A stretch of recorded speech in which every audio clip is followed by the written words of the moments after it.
हम गुलाम हैं साहब, हम गुलाम हैं अगर हम दलित जाति में पैदा हुए। अगर वो महिला दलित जाति की है तो इस मुल्क के आजादी के 75 साल बाद अपने अपने नागरिकों को घर में ये तालीम दी कि छोटा बच्चा भी स्कूल में जाकर कहता है ये दलित है, इसके हाथ का बना मैं खाना नहीं खाऊंगी। जी हम आजाद हैं, हम आजाद हैं कि हाथरस में एक बेटी का बलात्कार के बाद आधी रात को बिना परिवार वालों की सहमति के आप पेट्रोल डाल के जला दो, फिर भी हम आजाद हैं। हम आजाद हैं कि इस मुल्क में आए दिन किसी की जमीन हड़प लो, किसी के घर पर बुलडोजर चला दो, लेकिन फिर भी हम आजाद हैं। हम आजाद हैं कि दिल्ली में जो CNRC की बात हो रही थी, एक ही साथ 2 दुकानें उसी जगह जहां हम जाते थे और वो तिरंगा लेकर के प्रोटेस्ट कर रहे थे। भाई CNRC वाले, शाहीन बाग की महिलाएं, वो भगत सिंह और डॉक्टर अंबेडकर की तस्वीर के साथ भारत का संविधान और तिरंगा लेकर बैठे थे। और शाहीन बाग वालों को आतंकवादी और पाकिस्तानी किसने कहा? वो भी आजाद हैं। हम आजाद हैं, इतने ही आजाद हैं कि हम आजादी के पैगाम का एक जश्न यहां थोड़े दिन के लिए मना पा रहे हैं। मगर फिर मुझे एक बेचैनी होती है कि मैं किसकी आजादी की बात कर रहा हूं। इस मुल्क में उसी CNRC के आंदोलन के समय 2 दुकानें एक साथ थीं, जिसे इन्होंने दंगा कहा। उसमें हिंदू की दुकान बची रही और जिसकी दुकान के ऊपर मुसलमान का नाम था वो जला दी गई, वो भी आजाद था।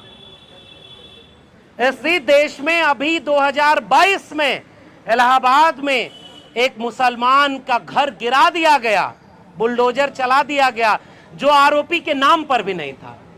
वो भी आजाद हैं साहब, वो भी तिरंगा फहरा रहे होंगे। किसी ने सवाल उनसे नहीं किया था कि हम कितने आजाद हैं। आजादी कितनी है, यही मेरा सवाल है। और मुझे तो मेरी पूरी विरासत ही मुझे याद आ रही है। उस विरासत में भगत सिंह ने आखिरी पत्र में जो बात लिखी थी, मैं यहां खड़े होकर बस उसे याद कर रहा हूं कि मैं चाहता तो जिंदा रह सकता था, मगर मैं अगर शहीद होता हूं तो आने वाले वक्त में माएं अपने बच्चों को भगत सिंह बनाने का ख्वाब देखेंगी और मेरे लहू का एक एक कतरा इंकलाब लाएगा।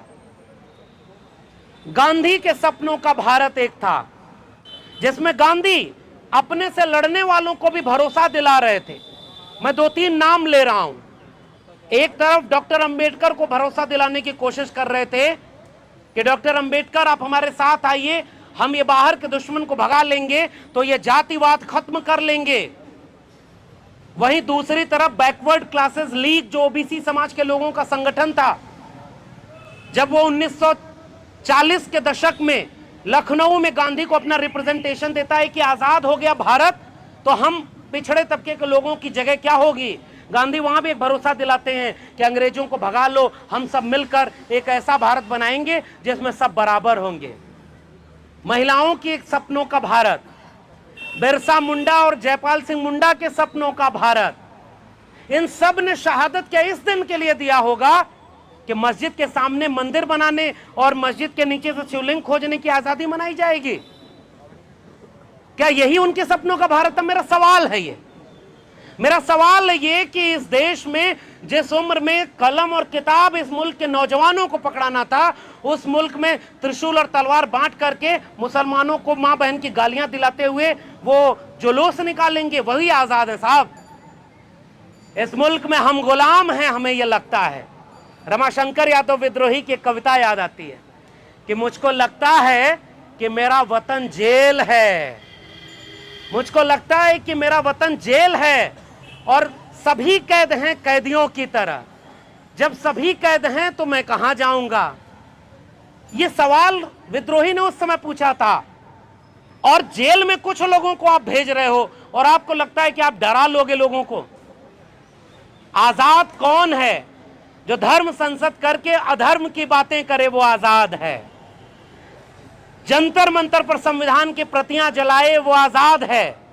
भगवा संविधान बनाकर दिल्ली में सेमिनार करके कहे कि 2025 के बाद यह संविधान बदल देंगे, वो आजाद हैं, लेकिन इस मुल्क के किसान आजाद नहीं, मजदूर आजाद नहीं, छात्र नौजवान आजाद नहीं है। इसलिए मैं उस बदलते हुए सिलेबस से जोड़ करके आखिर में केवल ये बात कह रहा हूं कि ये जो आजादी का पैगाम है, मुझे लगता है कि ये सवाल इस मुल्क के हर बाशिंदे से पूछा जाना चाहिए।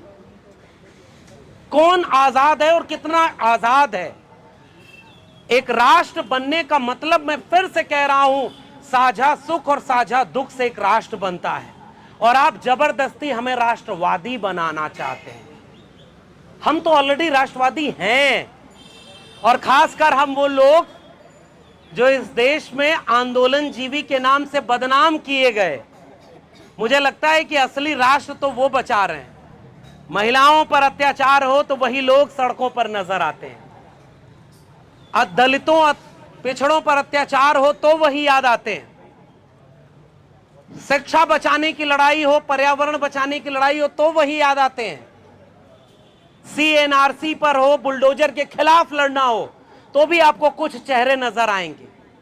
उन्हें बदनाम किया जा रहा है और ऐसी भीड़ तैयार की जा रही है जो आजादी के नाम पर जश्न मनाया जाएगा आजादी का, लेकिन आपसे आजादी छीनने की पूरी कोशिश कर ली गई। इसी जगह पर जहां कुछ दिन पहले खुले में हम सभाएं करते थे, अब यहां सभा करने पर FIR हो रहा है।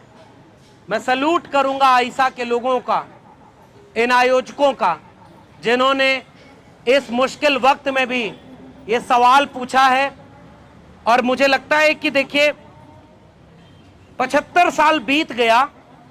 मैं एक आखिरी बात कह करके विदा लूंगा कि 25 साल बाद जब इस मुल्क की आजादी के 100 साल पूरे होंगे, मैं सोच रहा हूं कि वो भारत कैसा होगा। क्या वो भगत सिंह, अंबेडकर, बिरसा, पेरियार के सपनों का भारत होगा क्या? क्या उस समय भारत का संविधान बचा होगा क्या? क्या उस समय सार्वजनिक शिक्षा, सार्वजनिक रोजगार, सार्वजनिक संपत्ति बची होगी क्या? और अगर नहीं बची होगी तो हो सकता है कि 100वां साल आजादी का कई गुना ज्यादा बड़ा मनाया जाए, लेकिन हम उस गुनाह में दोषी होंगे जब 100 साल पूरे होने पर वो बच्चे उस समय हमसे सवाल करेंगे कि तुम्हारे सामने ये सब हो रहा था, तुम क्या कर रहे थे। साहिर लुधियानवी ने लिखा है कि इन काली सदियों के सर से जब रात का आंचल ढलकेगा, जब दुख के बादल पिघलेंगे, जब सुख का सागर झलकेगा, जब अंबर झूम के नाचेगा, जब धरती नगमे गाएगी, वो सुबह कभी तो आएगी। जिस सुबह के खातिर जुग जुग से हम सब मर मर के जीते हैं, जिस सुबह के अमृत की धुन में हम जहर के प्याले पीते हैं, इन भूखी प्यासी रूहों को एक दिन तो करम फरमाएगी, वो सुबह कभी तो आएगी। माना कि अभी तेरे मेरे अरमानों की कीमत कुछ भी नहीं, मिट्टी का भी है मोल मगर इंसानों की कीमत कुछ भी नहीं। इंसानों की इज्जत जब झूठे सिक्कों से न तोली जाएगी, वो सुबह कभी तो आएगी। दौलत के लिए जब औरत के इस्मत को न बेचा जाएगा, चाहत को न कुचला जाएगा, इज्जत को न तौला जाएगा, अपनी काली करतूतों पे जब ये दुनिया शर्माएगी, वो सुबह कभी तो आएगी।